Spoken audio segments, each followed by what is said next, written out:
So this is the Totem Explode character with minimum investment. I'd say this character is probably worth around 10 divines at the moment. We're running a blue dagger with the Totem Explode. Obviously you should craft yours to be better, but just for the minimum, we're going to show this with this. We've got a fizz damage taken as helmet with a loathing essence and an open prefix for crafted life. Some shitty ass amulet with some attributes and life. A white shield. 20c boots. A belt with flash charges gained, life, and some strength. The flash charges gained is important to make sure we have permanent uptime on our Topaz and Ruby flask, as well as decent uptime on the replica Sara of the Divine. Assonance Gentle Touch for some temp chains on hit and it explode. The rings are a Ming's Heart, and we're using an Amethyst ring. I have one with Fractured Life, but this could just be a life strength ring with some resistances. Then for the flasks, you want to make sure you're running a saturated Divine flask. I rolled mine for sealing just to make sure I have bleed immunity. The Topaz flask, you want to roll for flatulence and increased elemental resistance during effect. This just helps with res capping, and since we have permanent uptime, we can guarantee that this is always running. So it is okay for us to cap our resistances this way.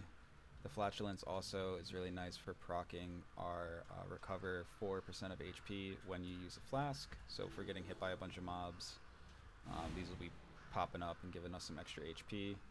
I have evasion rating on this, and then cast speed on the Quicksilver. This does nothing, so this is just kind of like a go faster, flex slot. We're running a replica Sara of the Divine. This solves our mana problem by allowing us to get Eldritch Battery for free, and then also have our life recovery from flasks apply to ES. Since we're recovering so much from our life flask per second, we can just spam our totems all we want. On the tree, we're running dual cluster setup,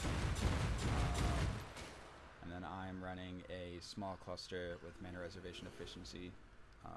You can run a 25% 3 passive and get all the points. You could probably also anoint Sovereignty on your amulet. Whatever is cheaper is probably what you should do. If you can see, I'm level 97 and I have a free skill point. This could go here on a 25% increased effect, or just a regular plain one, and it'd probably be enough to fit all your auras. The rest of the tree is poison chants, some totem life, suppression, and these flask life wheels.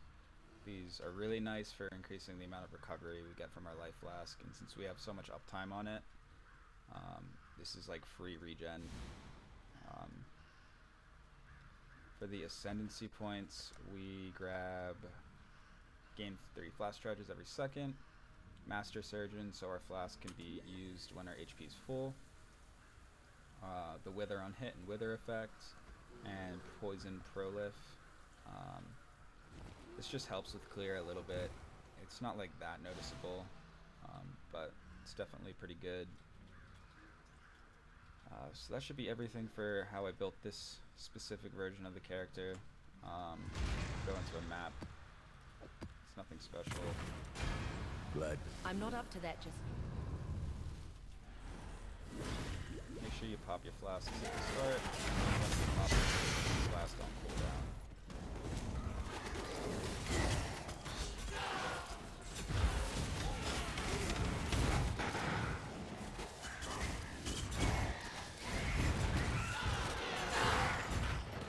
My mana is gone.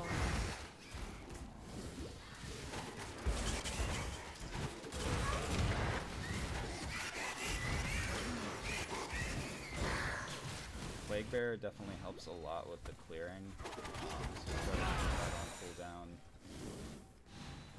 It fills up like really fast because we do a lot of poison damage. It's just a 30% dagger.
cost still something else.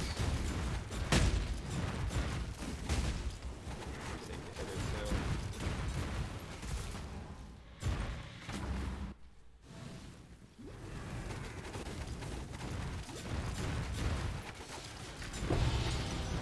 Cool.